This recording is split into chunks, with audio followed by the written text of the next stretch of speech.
and it's time for Pop and Politics. We are talking about the latest in hot topics, news, and entertainment. I'm KJ, and let me introduce you to my co-hosts. We have Shelly E. And joining us again tonight is political consultant Malik Abdul. Also joining us for the first time is Michelle Talkington. And then, of course, we have Colleen. How's everyone doing tonight? Great. Good. Want to introduce the audience to Michelle since this is your first time being on with us. Thank you so much for joining us. Michelle is a small business owner and candidate for state senate in Charles County. So how's the candidacy going, Michelle? It's fantastic. So it's that nerve-wracking when you get into the final stretch, but we continue to pick up momentum and meeting a lot of great people, and actually just shocking a lot of people because they know me as a homeschooling mom or a business owner. They didn't realize I was taking it to this level, but that's how much I care about my community. Absolutely, and those are the type of candidates we like to see. So thank you for your service. Thank you for throwing your hat in the ring, and all the best to you in your election. So again, we're back. Again, join the conversation, as I generally say, by leaving a comment on Facebook, YouTube, or Twitter. We will check the comments periodically throughout the show. And don't just comment, subscribe. Subscribe to our social media so you always know when we post new content. Check us out on our website at www.metroconservativemedia.com for up-to-date information. We are a necessary voice in news and entertainment. All right, everybody, like I always say, let's set it off. So again, we have Malik joining us at the top of the hour tonight. Malik, you have a lot going on. Before we get into our first topic, I want to just allow you to just give some people information on where they can find you and also where they can find you on the web. Yeah, so of course my handle, the same name, it's Malik MELIK Abdul _ on Twitter, on Instagram, and the same name, Malik Abdul, on Facebook. So I'm actually working on a couple of things. So hopefully I'll have an official announcement to make the next time that I'm on. But across all social media, I'm the only MELIK that you will find on there. All right. All right. And I forgot to mention at the top of the show, Yana is out tonight. She will be back next week. So definitely we are excited to see her again next week. So we're going to start right off with the first topic tonight. We're starting off with the interview in the New York Post of Lieutenant Governor of Virginia, Winsome Sears. So she's a former Marine and a Jamaican immigrant. She is now the second most powerful office holder in the state and the first female lieutenant governor. So the New York Post did an interview with her, and the article reporter in the article, the reporter asked Winsome Sears why the media seems to ignore or mischaracterize Black conservatives like her. They say why so many Blacks continue to vote Democrat. In order for Democrats to continue to win, she says, they need to get 80 to 90% of the Black vote. That's why they are so full of hatred when conservatives like me or libertarians don't think the way they do. We don't really care, is what she says. So I want to pose this question to you guys tonight.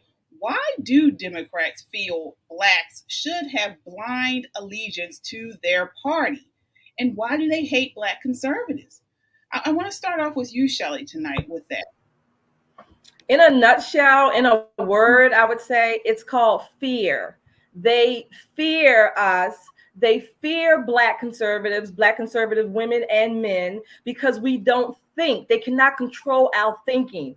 We may be wrong on some things, but we're not afraid to say what we're thinking. And we don't necessarily just toe the line, even of our own party necessarily, or our own side. So that causes fear in a lot of people. And when you add in the politics and where there's votes and money concern, that really gets people with their stomachs and a whole lot of jitters. All right.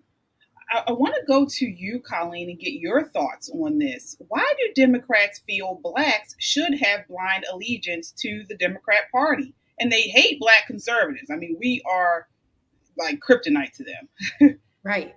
So they want to keep, from what I think is that the Democrats, I mean, I really do believe what Candace wrote in her book in Blackout. I really felt like that was a very great characterization of how the Democrat Party has used Black America for their initiatives, for their votings, for all sorts of different policies that have even gone against the Black community, but if they put it in a way that it's going to benefit them and stuff.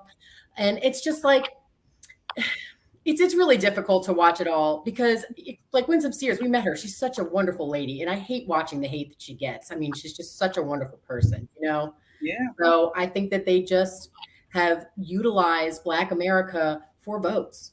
Yeah. I want to get your thoughts on this, Malik. Why do you think Democrats feel blacks should have a blind allegiance to the Democrat Party, and they hate, and why do they despise black conservatives? I think my colleagues here hit it on its head. Money, power, and in our case, disrespect. There's a financial benefit. There's a political benefit to the Democratic Party, essentially holding the black vote hostage. If you look at our electoral systems around the country, if you look at the deep pockets that benefit from pushing certain conspiracies, as I call them, they benefit from it. It's about power. It's about money. It's about finances. And that's what it's doing. So anything that upsets that norm, it offends their sensibility. And so that's why they go in the attack and disrespect black conservatives across the board. Yeah. Michelle, you're running as in an election as a candidate, as a Republican. Why do you feel Democrats feel blacks should have blind allegiance to the Democrat Party and despise black conservatives? Well, yeah, I'm going to agree with what was said, but I'm going to add it's control. So there's a fear and there's a control. They need to have that control, and they're really just afraid of losing control. We are free thinkers, right? So they need to categorize us. And I think really what comes down to within our community, Black and brown communities, they need you to have that shared group identity. So when we kind of go out of that shared group identity and we're as conservatives and say, you may think we look the same, we don't, everybody doesn't think the same. I can stand on my own 2 feet. I can build a business and keep going down. They're losing that control. They need us to be like crabs in a barrel. Just keep dragging you down. And that's kind of like that the party right now is they have to keep us right there. And they'll do anything they can to bring us conservatives down, back in the barrel. Yeah, I want to pose something to you guys. The Atlantic posted an article back in 2015 about Black Republicans. And so I want to read a quote to you and get your response. It says, "The friction between much of Black America and the Republican Party, particularly regarding civil rights legislation and social programs, makes the position of a Black Republican all the more difficult." They say recent polling provides evidence of the dissonance. For example, 66% of white Republicans believe Blacks receive equal treatment in the criminal justice system compared to only 10% of Blacks. On more controversial matters such as an apology for slavery and reparations, nearly 60% of Black Americans support these measures, whereas only 10 and 4% of Republicans do, respectively. Though the racial polarization exists on these issues, the gap is widest between Black Americans and Republicans. So my question to you all, are the issues mentioned in this article driving factors to why more Blacks don't give the Republican Party a chance? I want to get your response on this, Malik. So some of the things that you actually talked about, some of those things are pretty much symbolic. So an apology for slavery. Okay, that's great. Apologize and do what? The policies are what we're focused on. And when you look at the Republican Party across the board, the Republican Party itself actually does support these initiatives. Whether or not, they tend to, and what the media typically does, they'll poll Republicans. I don't care what other Republicans think about some of these things. For me, it is about what policies that you're actually pushing. And so I think, again, it's a political advantage for them to say, oh, woe is us. If you look at Black conservatives, what we typically in the Republican Party across the board, we value independence, where the Democratic Party values dependence. And I think that's where the breakdown is that I'm not asking the federal government to do anything that I can't do myself, but there are areas where the federal government can target our community, and the Republican Party can typically, politicians, not what people say on Twitter or what people say in polls. If you look at the policies that are supported, even when Donald Trump was in office, the Republican Party is supportive of those measures. Yeah. And I want to get your response to this, Shelley. Something Malik said about we're looking at these issues are more symbolic versus the issues that really matter or we think matter to Black Americans. Are we seeing, is that going to be a barrier from them voting Republican, or what is the issue that you believe? So the few issues that you mentioned in that article, I would say yes and no. Those are issues because that's what the media narrative they make those the issues. But again, like Malik said, if you talk to real Black Americans, real Black people, real Black Republicans even, if you talk to them, one of the most glaring issues is economics. How can we make more money? How can we get better jobs? How can we improve our socioeconomic status, to put it academically? How can we do that? How can we have that upward mobility trend? That's where the rubber meets the road. And you don't hear that a lot because the media knows that if they talk about economics, it will cut across all lines in all races. The racism goes out the window. Mm-hmm. Yeah, you brought up a good point. Winsome Sears said in the article, she believed Donald Trump won more of the non-white vote in 2020 than he did in 2016 because he delivered on jobs for minorities and Black entrepreneurship increased under him. I think it was about 400%. So, Michelle, what are you hearing in regards to this? How can Republicans pierce through this wall to minority communities that we've seen built up? It really is that narrative. I like Winsome Sears in that same article says, if you want to live in the past, go ahead, just leave me out of it. You can apologize, live in the past, but we have to get to that, back to what President Trump did and what many of us, like myself included, want to do. We want to build businesses. We want to help establish communities and grow. But again, comes back to control. And that narrative needs to control the groups at large to say, no, you can't make it without us. Some imaginary they is keeping you from having a successful business, is keeping you from becoming, and just fill in the blank, X, Y, Z. We have to break the narrative. And I think it takes more conservatives like myself stepping up, stepping out, having podcasts like this that say enough's enough. We're done. Enough's enough. I agree. Can I also say that I really feel like if Trump runs again in 2024, which I feel like he will, I think there is going to be some serious turnout for Donald Trump because look at how the media has shifted. 2 years ago this time, it was all about BLM. Now it's all about LGBTQ. BLM is never discussed unless it's in like passing because now they're being exposed a lot. So like BLM isn't like Starbucks doesn't have like open BLM support anymore. That's pretty hush-hushed. I think that the media will never admit it, of course, but they're losing the Black vote. And I think we'll be pleasantly surprised in 2024. I don't think anything like a tsunami, but I think that it's going to be every election, it's just going to get more and more of the Black vote. Mm-hmm. I want to get you all, I want to open it up to the panel. Do you believe we'll be surprised in 2024? Are we going to expand on the Black vote? I want to get your thoughts on that. It's open up to anyone.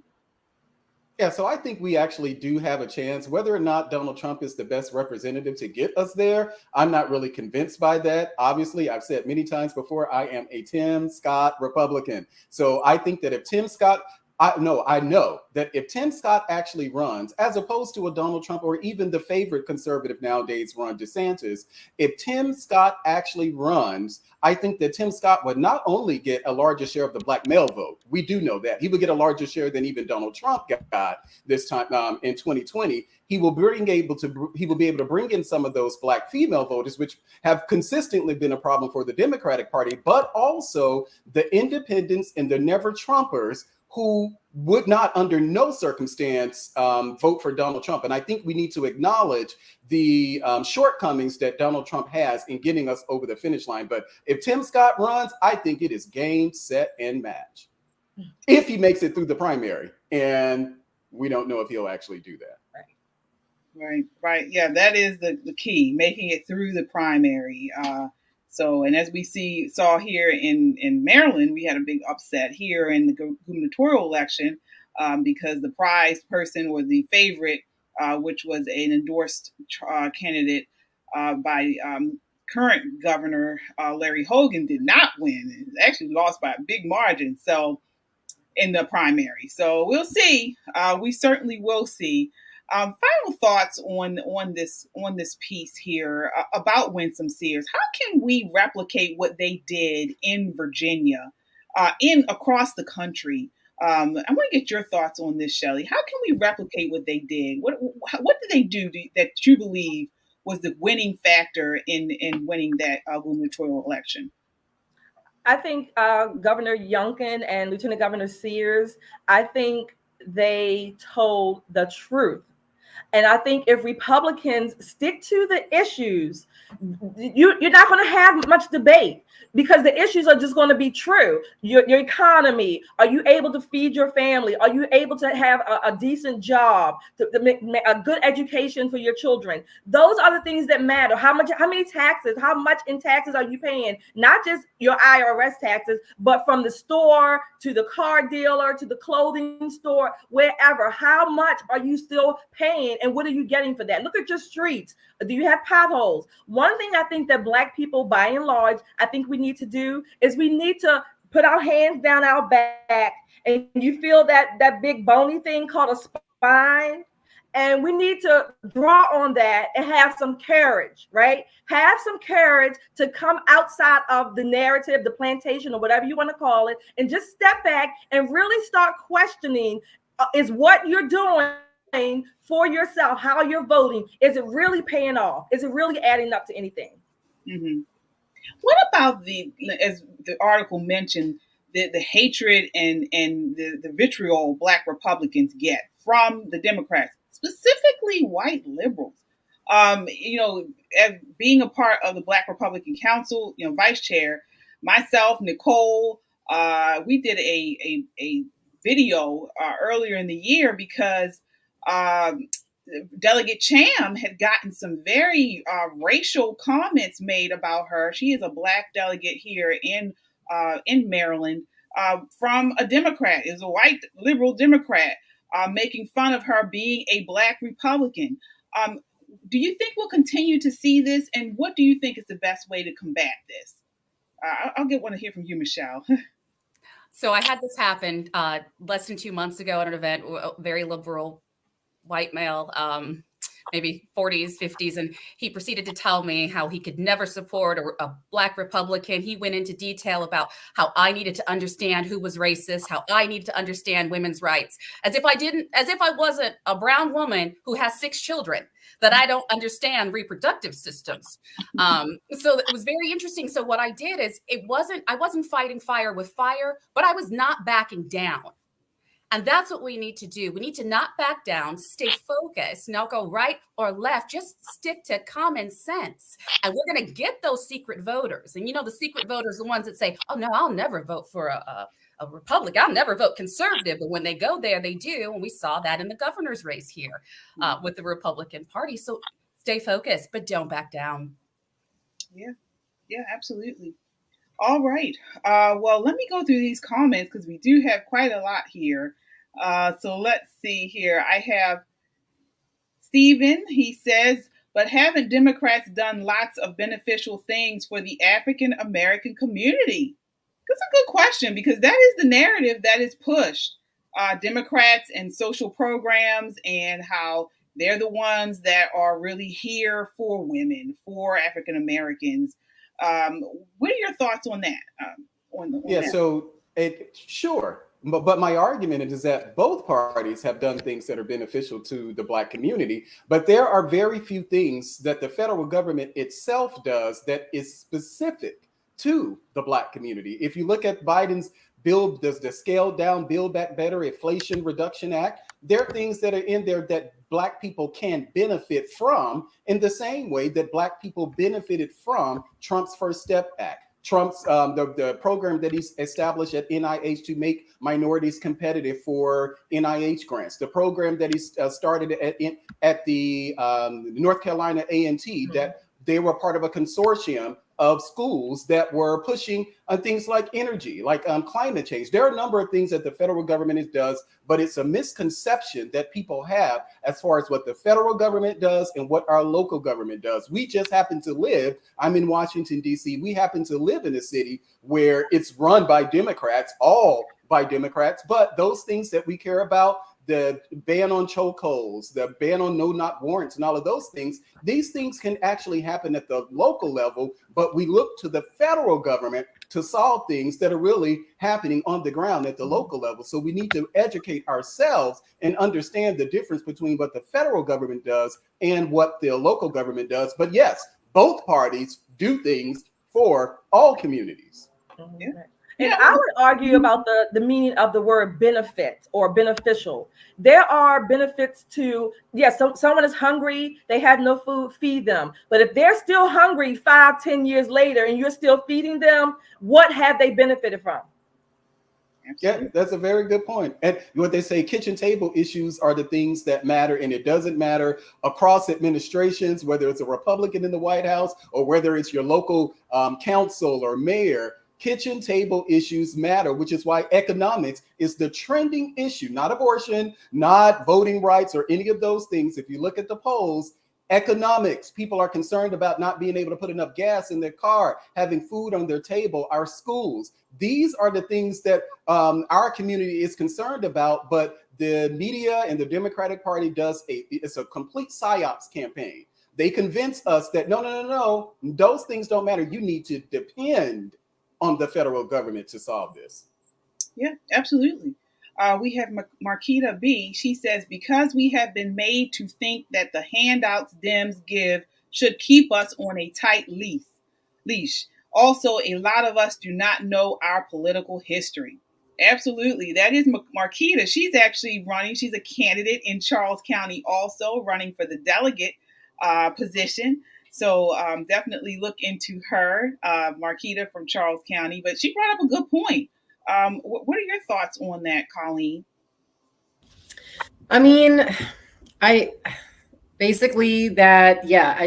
that is a very valid comment. I mean, when I was a Democrat before COVID, I thought, the party of racism was the Republicans, and the Democrats were the ones for social justice and stuff. And then I watched that video by Carol Swain, Professor Swain, on PragerU, and learned what happened with the Southern strategy and everything like that. And I mean, PragerU was a huge part of my awakening. I mean, I probably spent hours on PragerU. So that video alone, which I've sent to many friends, and of course, a lot of it's been just, shooed off. And I'm just like, I don't understand how I believed it, and now I don't, but why can't you see it? So it's frustrating.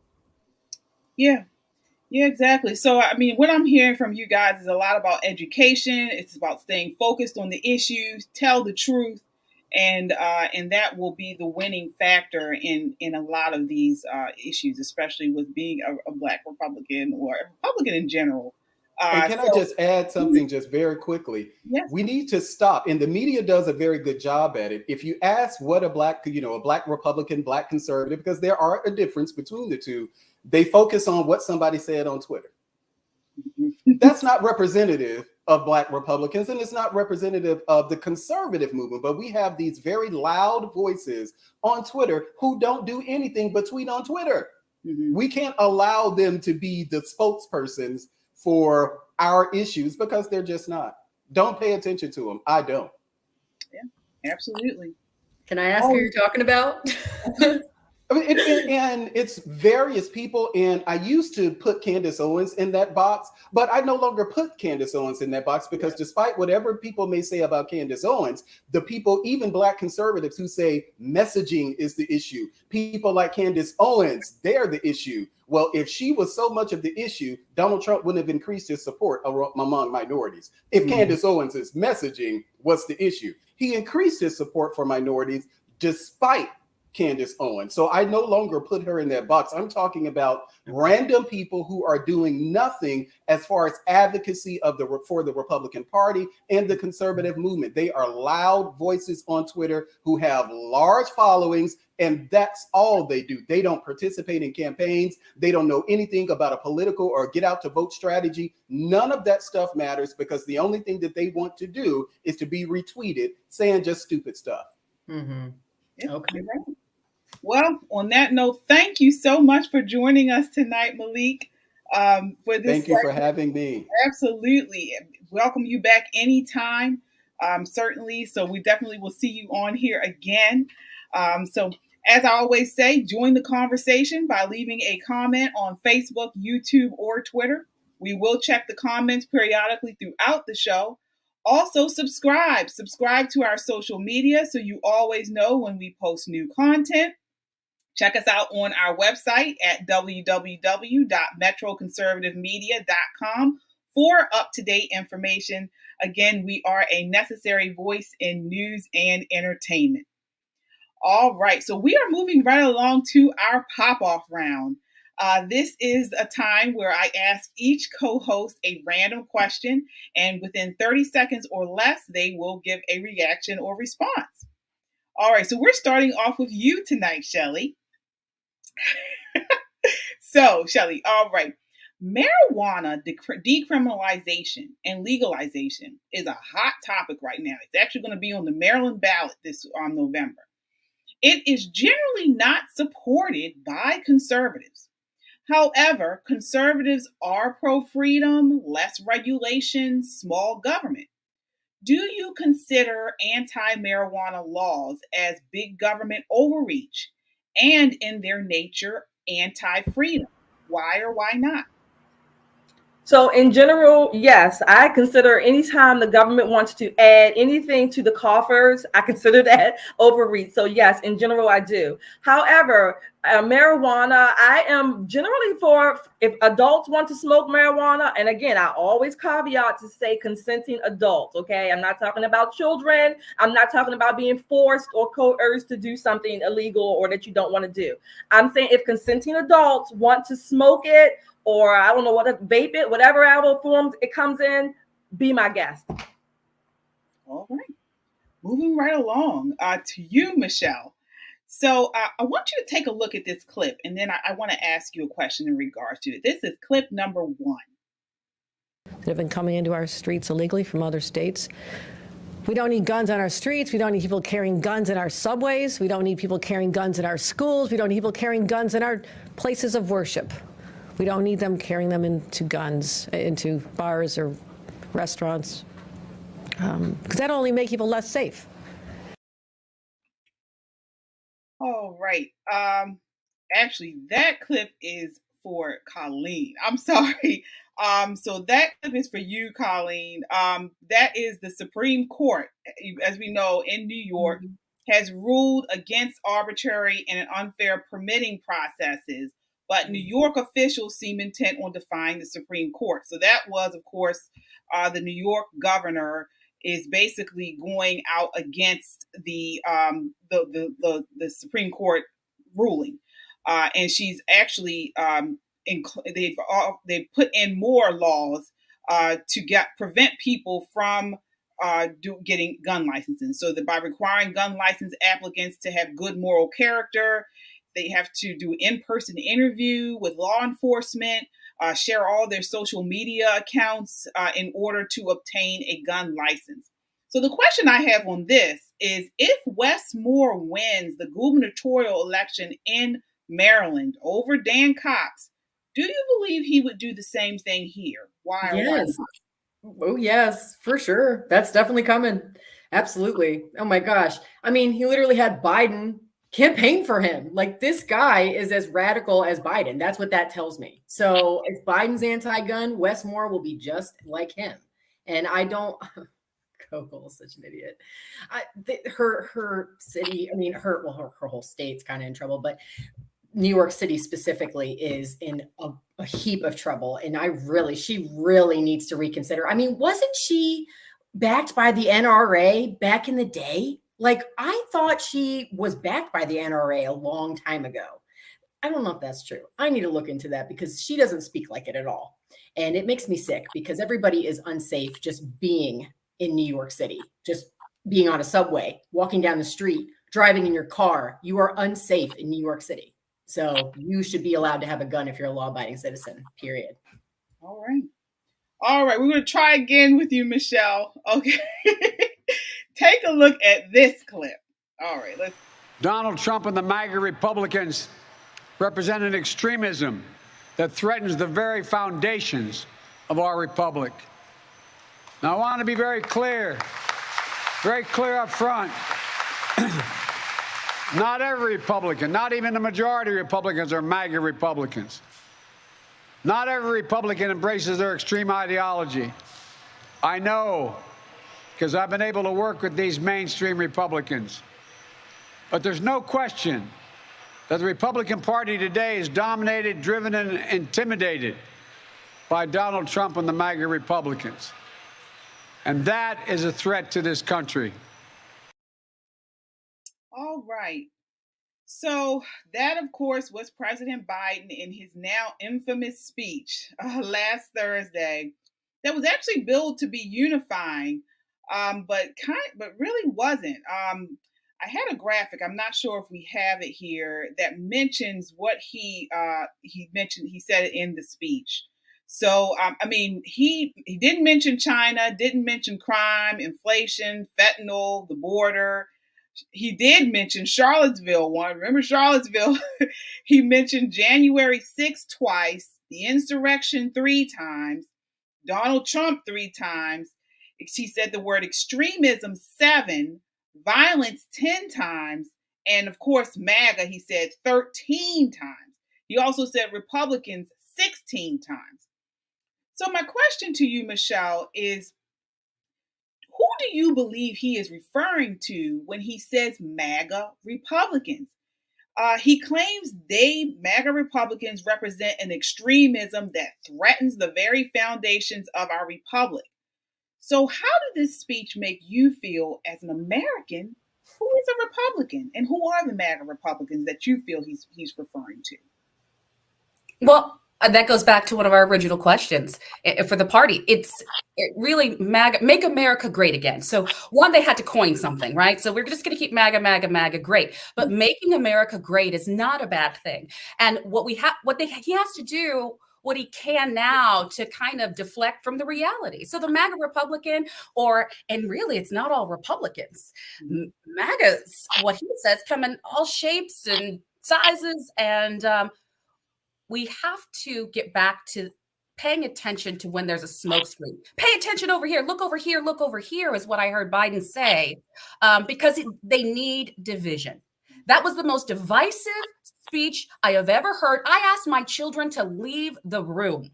I actually watched. I was like, no, we had to go. I was not allowing them to see something that I just thought was as divisive and disgusting from a president to say, I guess 70+ million people are a threat to the United States of America. We're not a threat because we have a difference of opinion. On my podcast, Really What Matters, I said, look, I'm officially marked safe from being a threat to democracy or being a threat to the United States what I'm a threat to is your narrative that you're pushing. I'm a threat to you having control and continuing to tell us we can't think and that we can't be better than what we are right now. That's what I am. So it's frustrating. And they haven't backed away from it. They just keep doubling down. So it's unfortunate. It's unfortunate. Yeah, absolutely. I couldn't have said it better myself. Yes, you're right. And my goodness, to actually have to ask your children to leave the room. The president, and I agree, I would have asked my son to leave. The president is giving an address to the nation, and we have to ask our children to leave the room. What are we? Where are we right now? This is ridiculous, and it should be talked about, and we should continue to talk about it, because, as you mentioned, he has continued to push this. He has continued to say this, and it's very divisive. Very. All right. That was our pop off round. So again, if you have a question that you'd like answered by one of the co-hosts, please email me, KJ at metroconservativemedia.com, and I will ask the co-host your question next week. All right, so we are moving right along to our next topic, which we we were just talking about, mentioned school. So school is back in session all across the country. Labor Day is generally the official start for many, but some have already been in school for weeks, actually. So as parents, we worry about things like bullying, safety in school. Are our kids staying focused? Are they being challenged? Are they getting good grades? But Project Veritas uncovered some disturbing things going on in schools with their undercover investigation into education. So we have two videos that we are going to go through and show you what happened. This first one is a picture. It depicts a Greenwich, Connecticut assistant principal allegedly saying he doesn't hire Catholics because they are conservative. Also, anyone over 30 because they're probably conservative, and making sure teachers deliver progressive and democratic messaging to kids in hopes they'll be influenced and, I guess, eventually vote Democratic.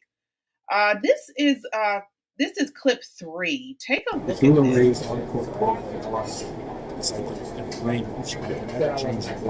So if you find out someone is Catholic, then what? I think one of the questions that might start including is something about transgender stuff. I don't think kids have enough knowledge to make decisions. But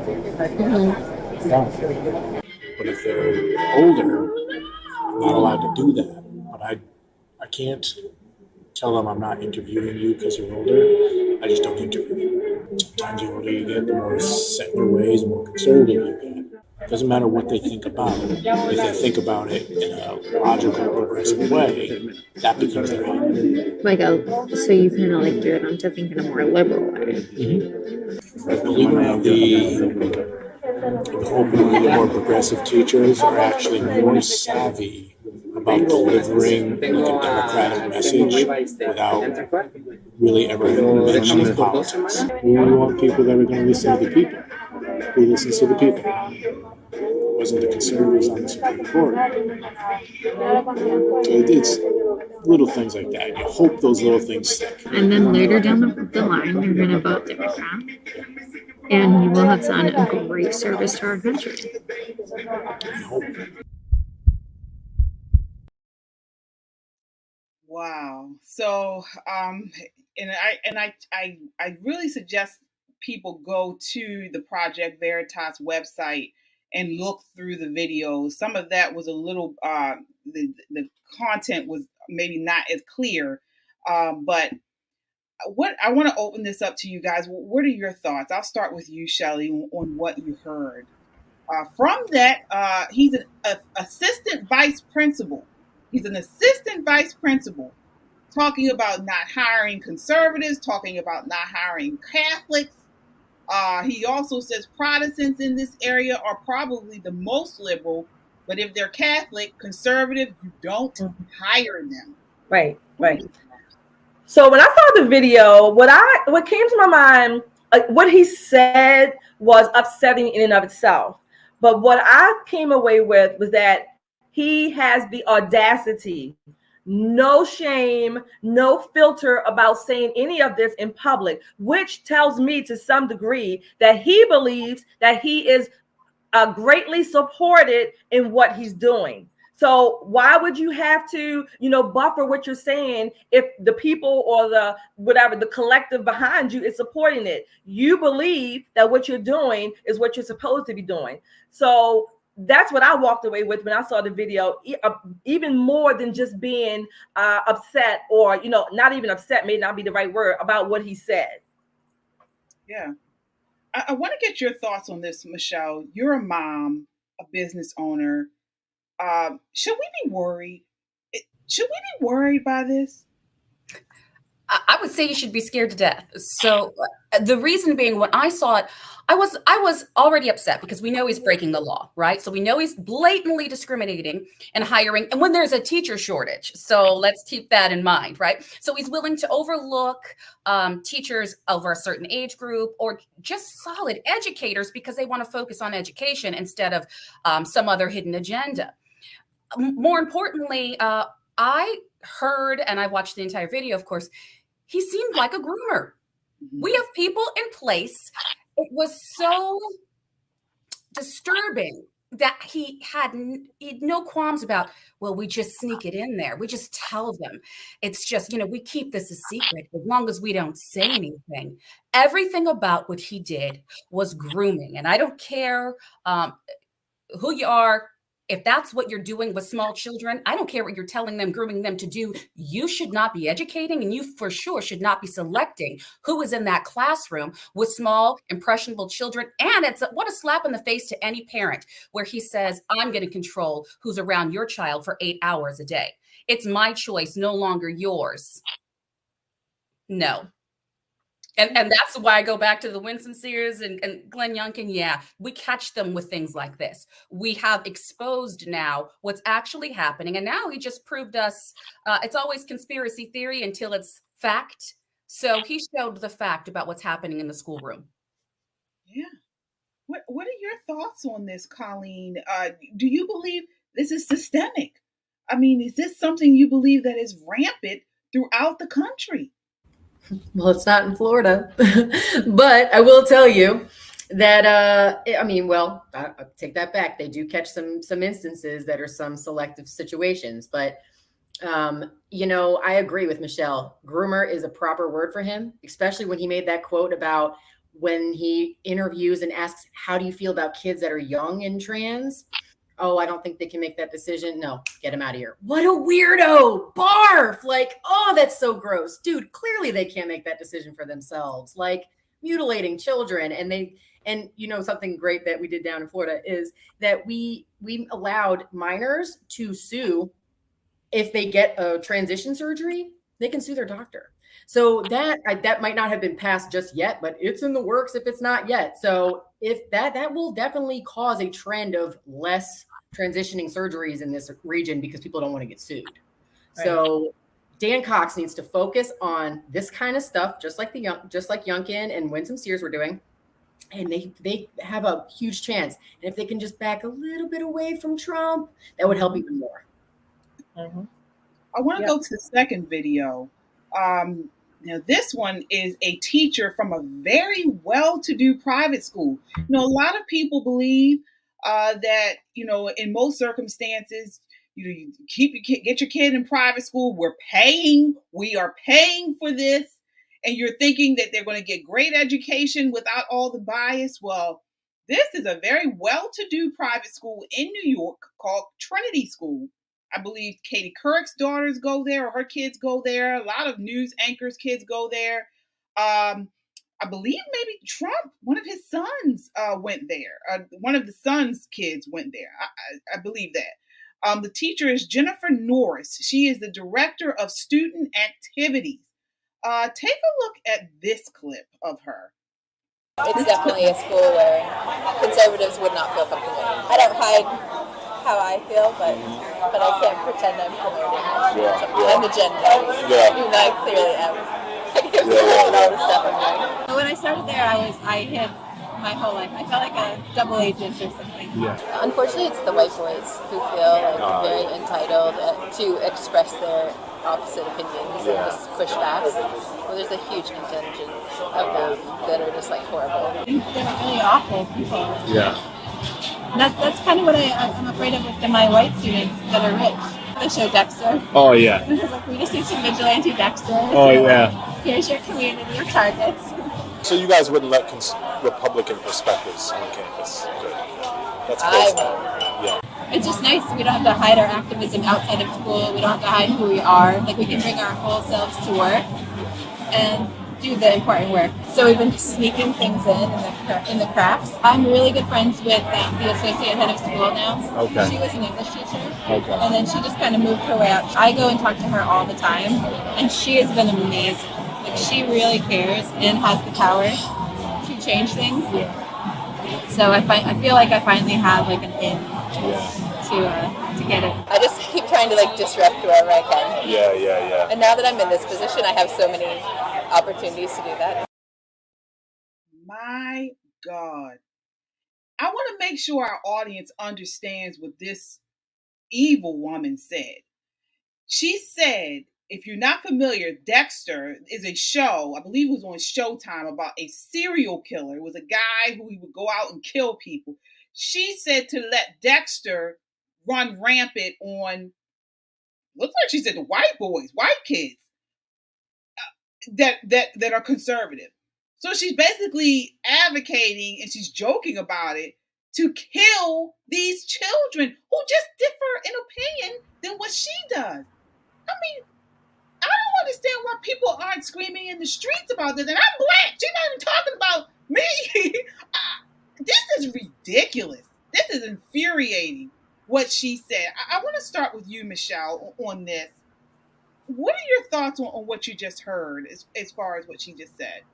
Now, let me just share with the audience. So my 6 kids, 3 boys, 3 girls. My husband is white. I'm interracial. So my kids look white. They look black. And so it's crazy to me that she's even throwing color out there. What shows her ignorance? Did you catch that this woman had the nerve to say it's only the white boys that say their opinion? So wait, so African-American boys, black and brown boys don't have an opinion? They don't disagree? Mm-hmm. Is that what you're trying to say? That we don't have strong conservative voices that will push back to your narrative in the brown community? That's a problem I have right off the bat. That shows her ignorance. And I need other parents to hear that too.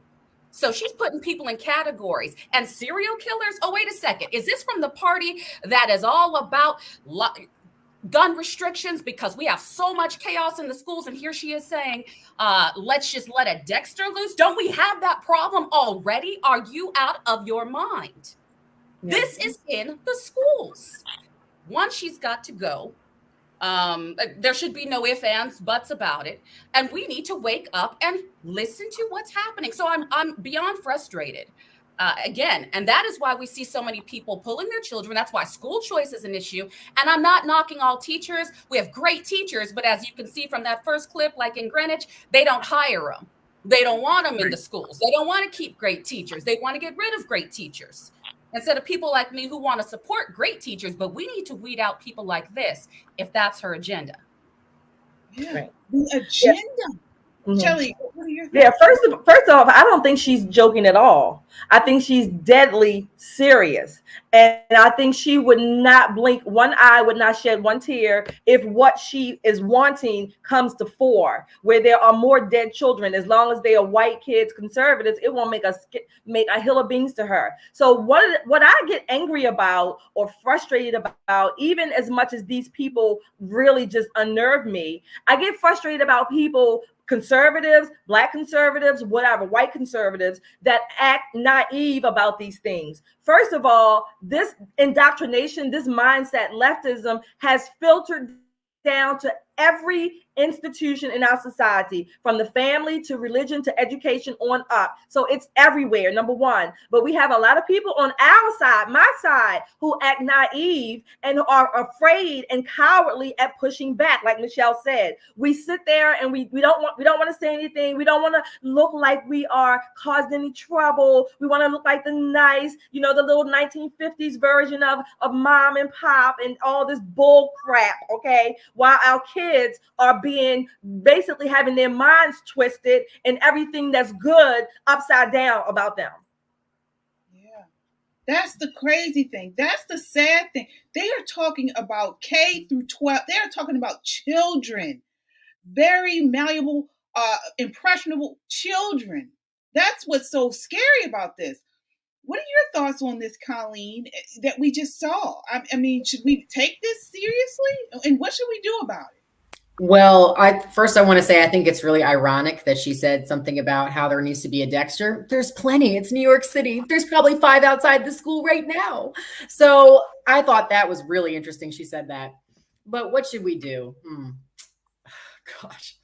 I moved to Florida so I wouldn't have to deal with that crap. I worried that if I ever have children one day, that I'd have teachers like this. And I didn't want to have to worry about homeschooling. This was one of the many, many reasons that we decided to move to Florida. Education. Knew it was going to be an issue. Knew if I ever had a daughter, she'd have to race against a boy. I knew that if my kids were, 2-3 years old, they were going to be talking to them about gender stuff. I knew this was going to be a big issue. And I don't see it getting better anytime soon, especially if Wes Moore wins. So yeah, but let me ask you this, because a lot of people feel the way you do, and they're moving. They're moving. Is that the right answer, though? Is that the right response? We all can't move to one part of the country and just take home. I know, because it would ruin national elections. It really would. I mean, not the good news, but I mean, the reality is not everybody can afford to move right now. So a lot of people will be stuck where they're at. I mean, literally, it's not the best time to buy a house. I mean, it depends who you ask. I mean, it's not the easiest, but if you have to buy a house right now, do it. Like if you are able to, and you want to move and you can do it, I mean, think about it. Think about what's important to you. I mean, if you have the resources to really stick around and fight in an area that is really plagued by this crap, like, I mean, if you, especially like people who have money in our party and stuff, like, please, like, put some initiative, start some PACs, like, do some fundraising, do something. What I want to point out is what we need to look at. So we have the president of the United States calling a whole political party, we are like enemies of the state, basically. Our views are enemies of the state. And then, of course, you have teachers like this who are now saying, okay, so if my president and my party is saying, not only do we disagree with these people, but they are enemies of the state, they are evil, they are detrimental to the country, why wouldn't they do what they're doing? Why wouldn't they do this, be blatantly discriminatory in their hiring, take it upon themselves to go out and institute agendas in school and settings instead of just teaching both sides? Why wouldn't they do that?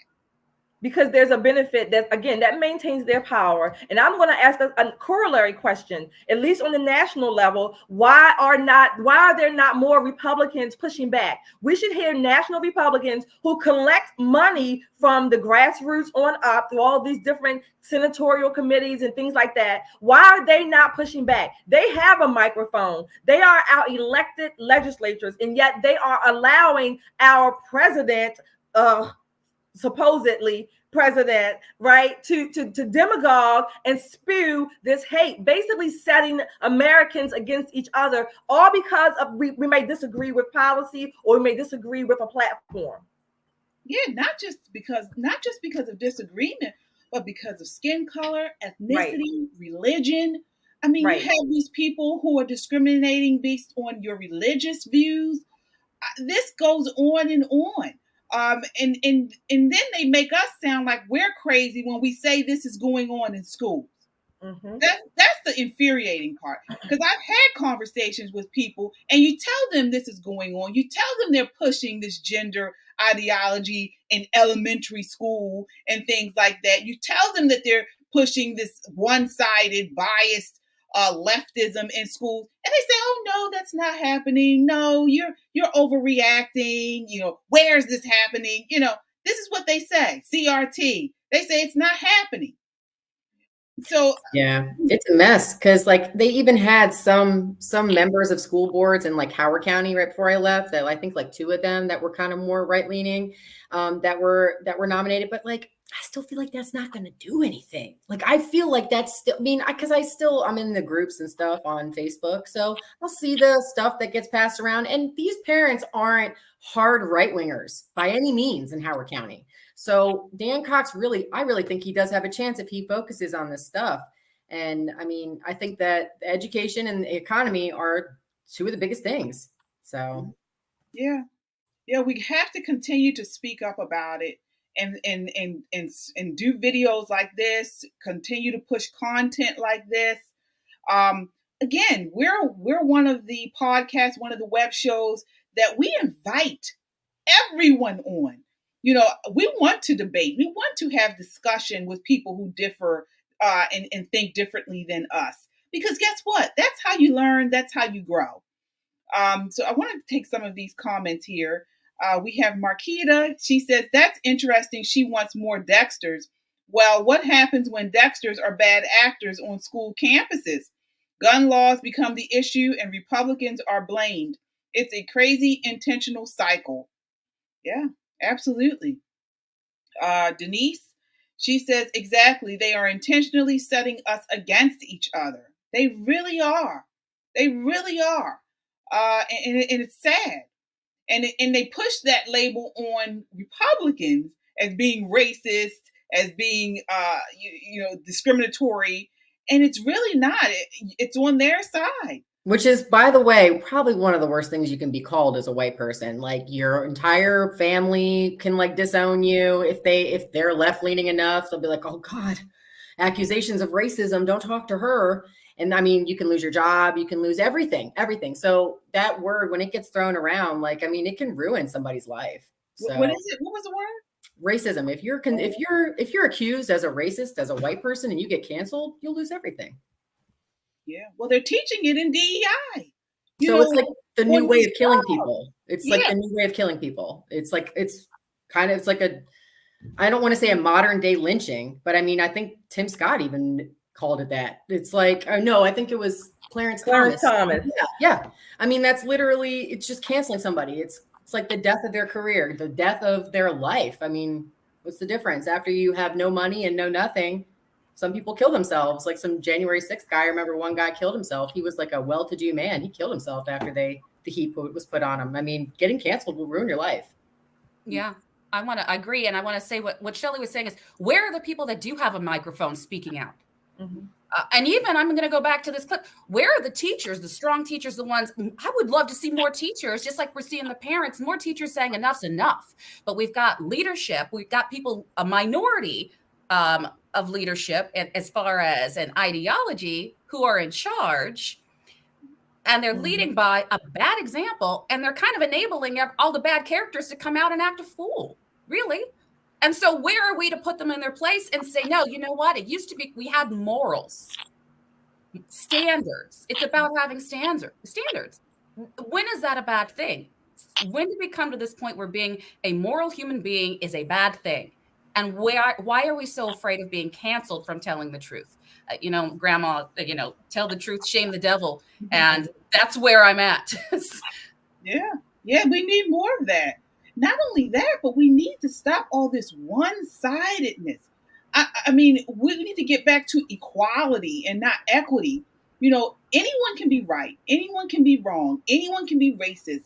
Anyone can be discriminatory. It's not delegated to one particular group. And it seems like the pendulum has totally went the opposite way now, where we've gone from, meet people as they are, character is important, treat everyone equally, to this group is the only one that can do bad things. And because of that, we need to straighten them out and totally just direct all of our attention on this group. It's ridiculous. It really is. And can I also just say that as we're all discussing this topic, some things that were just done recently that are actually really going to screw us in the next few months to a year, whatever. We sent more money to Ukraine. We're putting money aside for monkeypox, for billions of dollars. These are things that are really going to hurt us, and we're over here talking about racism. That's why they do it. They know it. They know we're about to go broke. We're going downhill fast, and they're like, just keep fighting with each other, and we'll just steal all this money. Yeah, you're right. Well, again, join the conversation by leaving a comment on Facebook, YouTube, or Twitter. We will check the comments periodically throughout the show. Also, subscribe. If you haven't done that, go to our YouTube page and just hit that subscribe button and also the notifications button. That way you always get up to the minute and up to date information on when we post new content. Check us out on our website at www.metroconservativemedia.com. I asked the panelists here, what can we do about this? What can we do about these teachers who are pushing an agenda? What can we do about, the Republicans and how they're pushing a narrative about Black Republicans? We need to do things like this. Share this video. Send it in a message.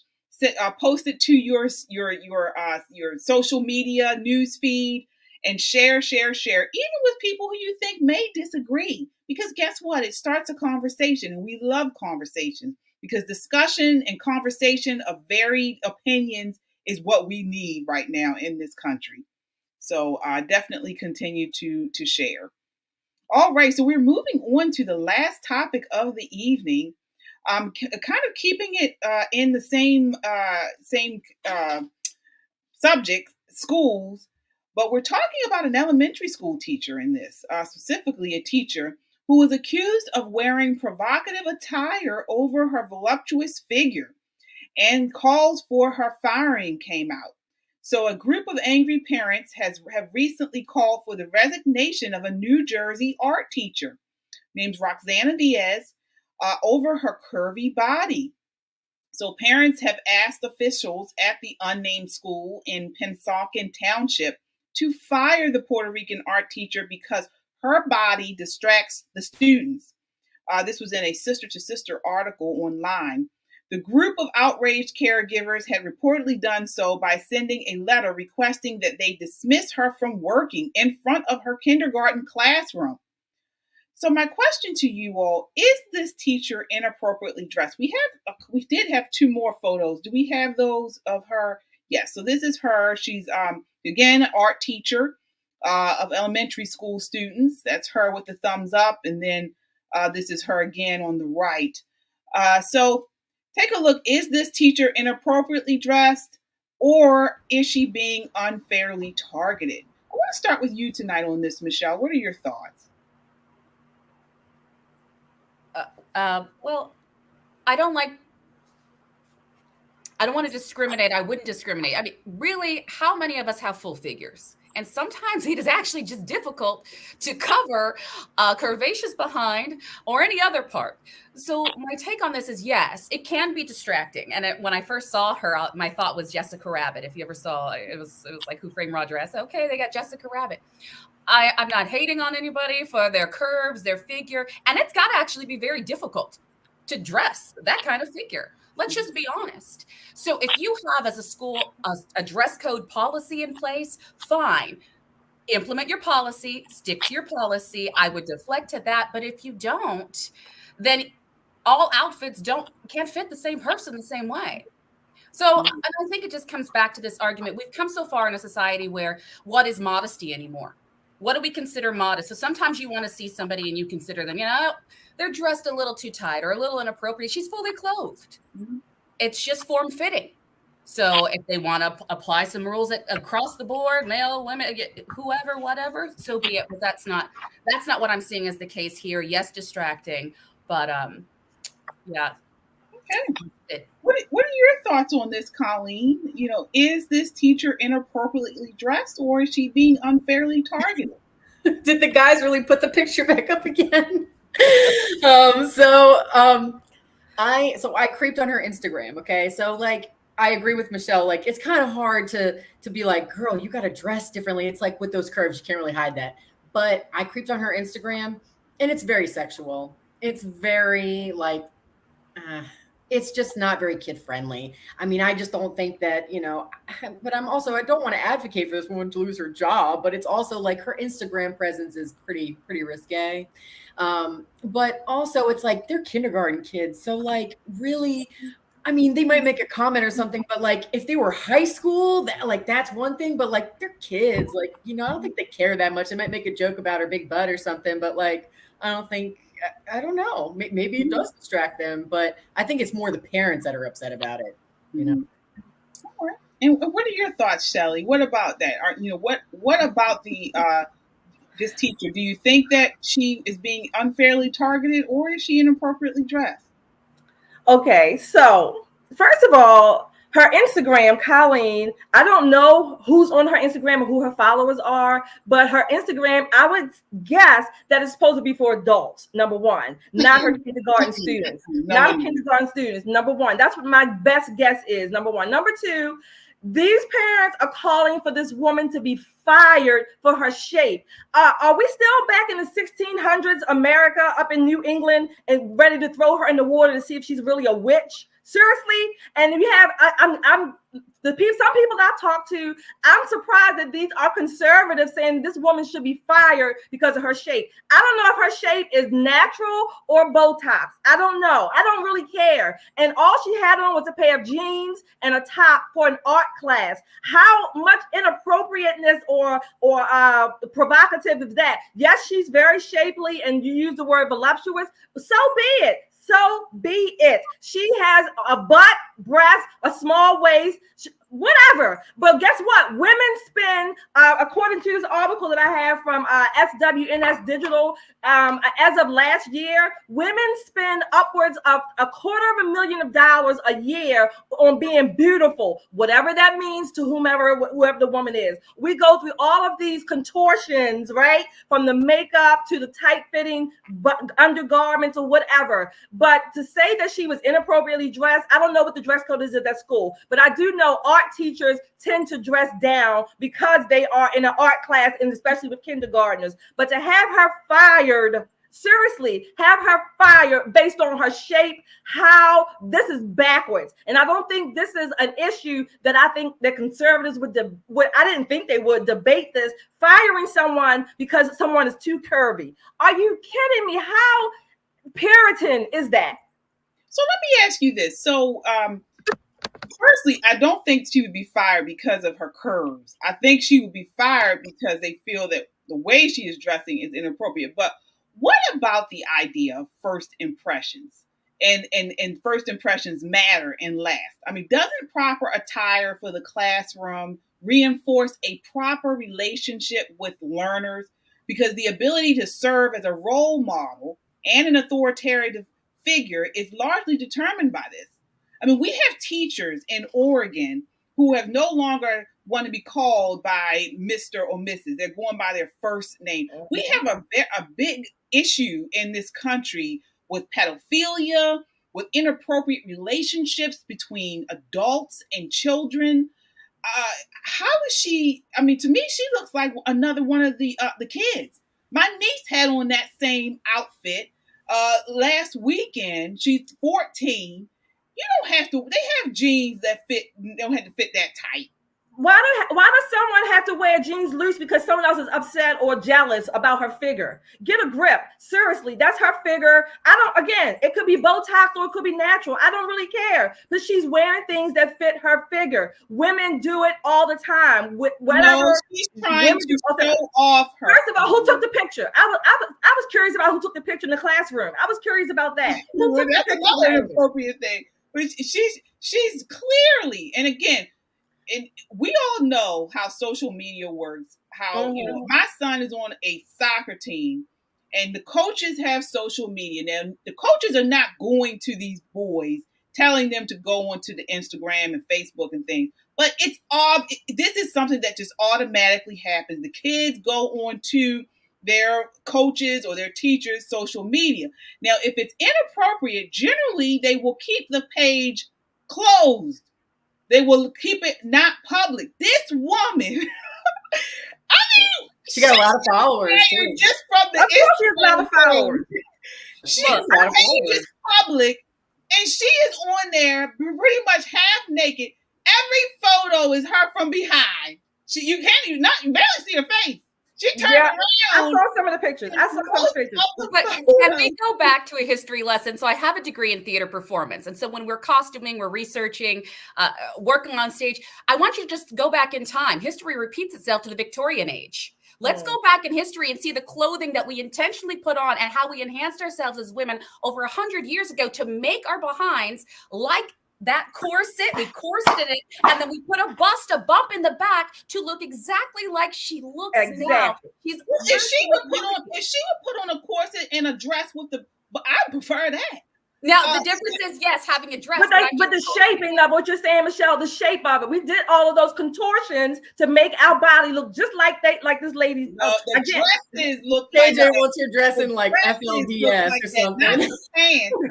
In those Victorian days, days, yes, they did wear dresses that had the coat. It was the dress.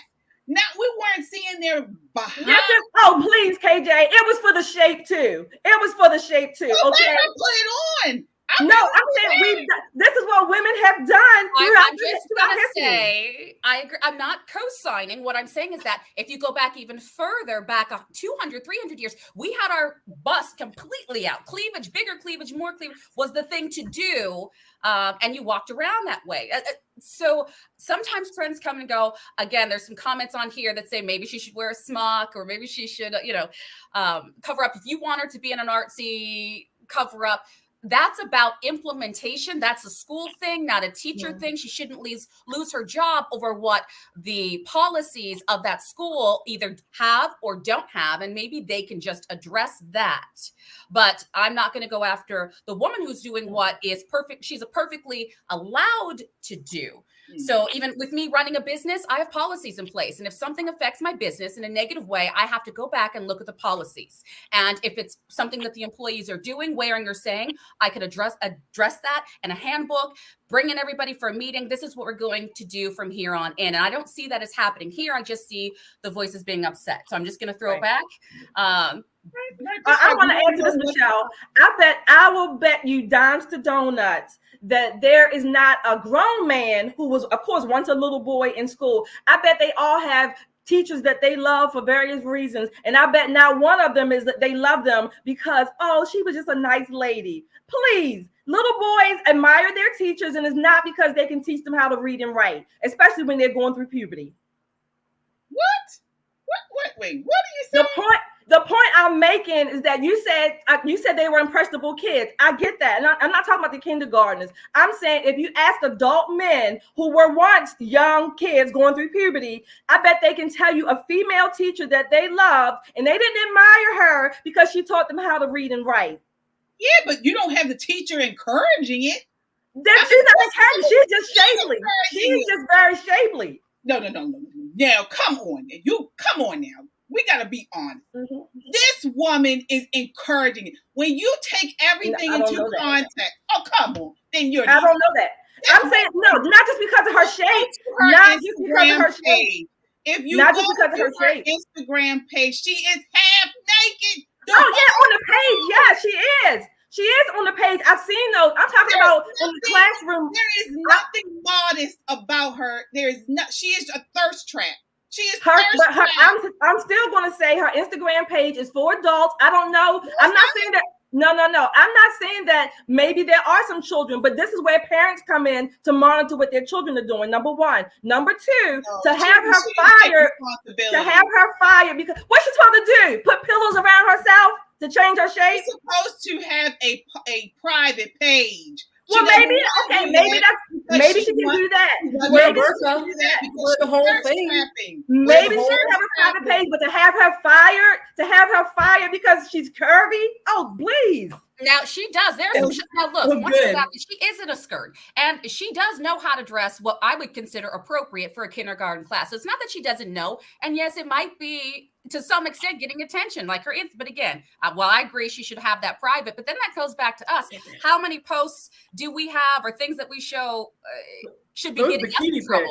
Where I'm going back to that censorship, how we cancel somebody because of their private life versus what they do on their job. And if I'm going to stand up and say that across the board as a Republican candidate, what I do in my private life, whether I'm voting for Trump or if I'm whatever, if I'm, like Mickey Mouse, it doesn't matter. If it's my private life versus my job, I'm just talking about policy. So if you think it's inappropriate, take it up with the school board. Yes. Do I feel some of those outfits are not okay for my kindergarten? Yeah. But you know what? I pulled my kids out and I homeschooled them. So there's that. They're not going to see who took the pictures with her in class? I still want to know who took the pictures of her in the school with the kids. I still would like to just know that. Do you think it's a kid? Yeah, right. Kids. Who knows? Who do you think took the picture? Listen, this woman, I give it to next year this time, she will have an OnlyFans page if she doesn't have one already. She's going to turn this into a money-making scheme, okay? This woman's very inappropriate. We have to go through some of these comments because we do have a lot. So let's see here. We have here Marquita. She says, firing would be discrimination. We have had enough of that with fat shaming. Firing is not the answer. I agree. I don't know. I'm not necessarily advocating for her to be fired, but I do believe that they need to address the dress code. And I would advocate for it if she was like a high school teacher, not a kindergarten art teacher. Because high school, we do got to worry about these kids and the teachers. This woman is literally going to cause these kids to go back to breastfeeding. Oh my God. have urges to go back to the nipple. This is how inappropriate she is. You talk about boys. I could easily see someone coming into the classroom and a boy sitting on her lap with their hand in her shirt and ready now to... that would be inappropriate and cause for firing. Well, she's encouraging it. Let's see here. We have Lynn. She says, yes, the kindergartner is inappropriate. The kindergarten is inappropriately addressed. It's unprofessional, regardless of body shape. A descriptive dress code should be established and compliance made mandatory and a condition of employment. That may be her dress code at that school. I don't know if the dress code is at that school, but it may very well be. We don't know. We don't know what it is. I mean, the last part of her statement is exactly what I'm saying. If that's the policy, you want to put it in place and force it, great. If you don't have that, right? Yeah, I can't shame her. Right, you're right. See here, Yana. Empire waist dresses is a good option. Now we have to have certain clothing type dictated and categorized. Oh, go ahead. Come on. This is not, thankfully, this is still America. We are not in Cuba or Russia. Thank you. We're still here. We still got a little bit of shot. Yeah, well, we'll see. Let's see here. Marquita, she says, she should wear a full art smock. The one that you put on like a jacket. There would be no issue then, but perhaps she likes the attention. She surely likes the attention. Of course she does. And most women like the attention that they get. That's why we go through all of these contortions to look beautiful. Again, however you define that for yourself. But again, most women do want the attention. So you're right, Marquita. She does. But haven't we gotten to a point in society right now where it's a bit too much? We all remember, we all know as females, we're all female panel, we do like attention. But there used to be a time where there was a time and place for certain things. And this is coming from me. I am not the most modest dresser.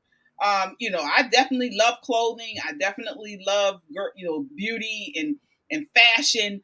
But there are certain times where, I'm not going to wear certain things, something I would wear to church or something I would wear to my job versus something I would wear out to dinner on a Friday night. Or even, we've discussed this on the show, there are certain outfits that my husband says he only wants me to wear when I go out with him.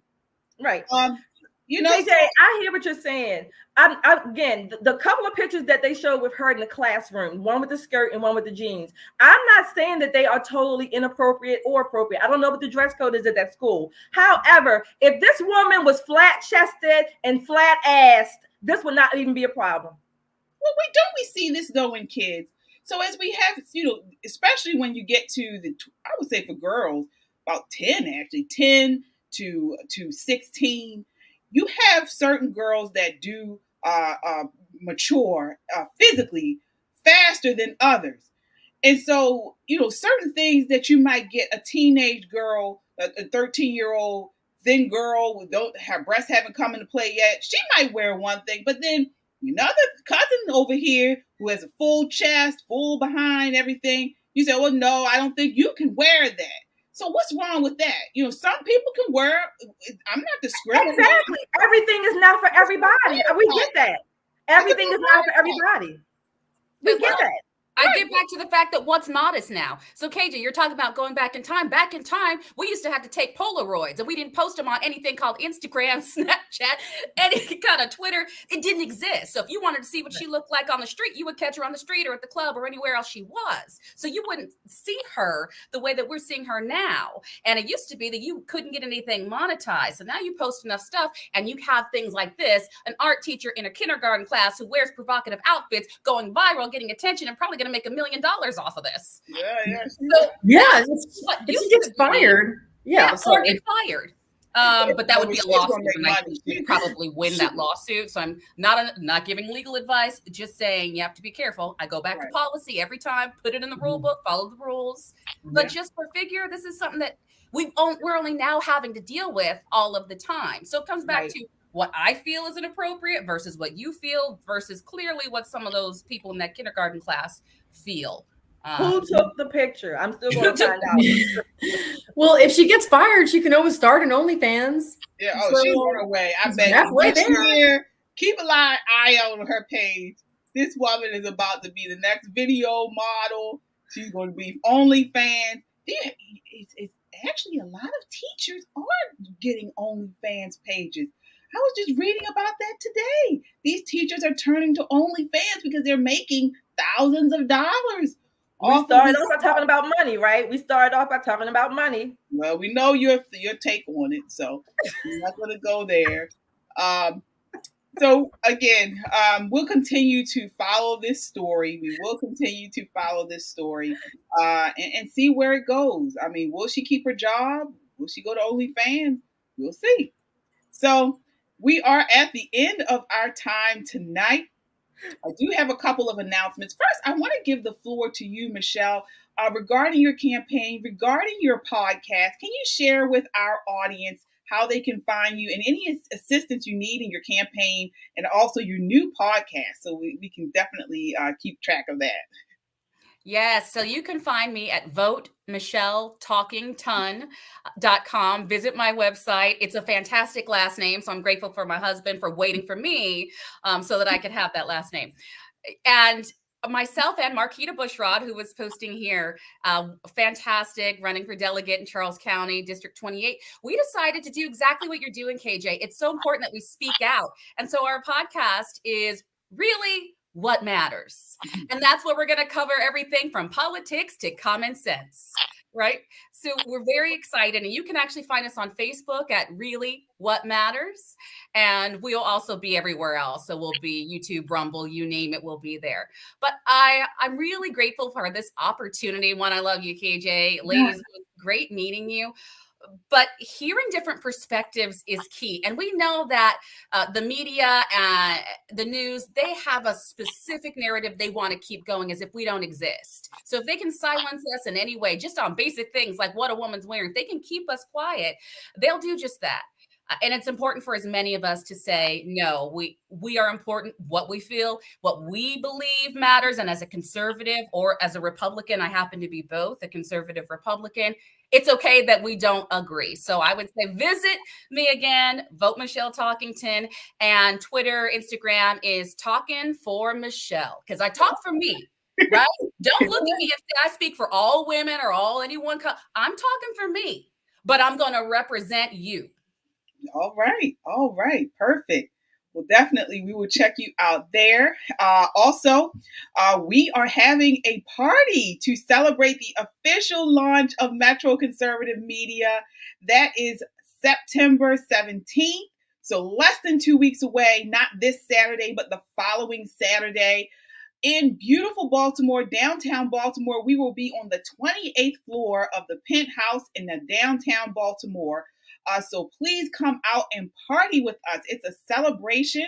There will be food, drinks, music, dancing, live performances, and hopefully you. We have a beautiful rooftop space right in downtown Baltimore. The views are spectacular. This is a free event. So certainly come out. All you have to do is RSVP. You go to www.mcmlaunch.com. eventbrite.com to RSVP. So hopefully we can get to mingle with all of our supporters and people who watch us each week. We certainly appreciate you guys with the comments, with the shares, with the likes, with the subscribes. We certainly thank you. Thank you so much for the support. We have a big announcement to make at the party. So certainly please come by and just have a good time with us. So it's a celebration. And Michelle, I hope you can come out all the way from Charles County. Yes. Oh, we've already RSVP'd. Marquita and I will be there. Oh, yay! Yes. So it's going to be a great night. All right.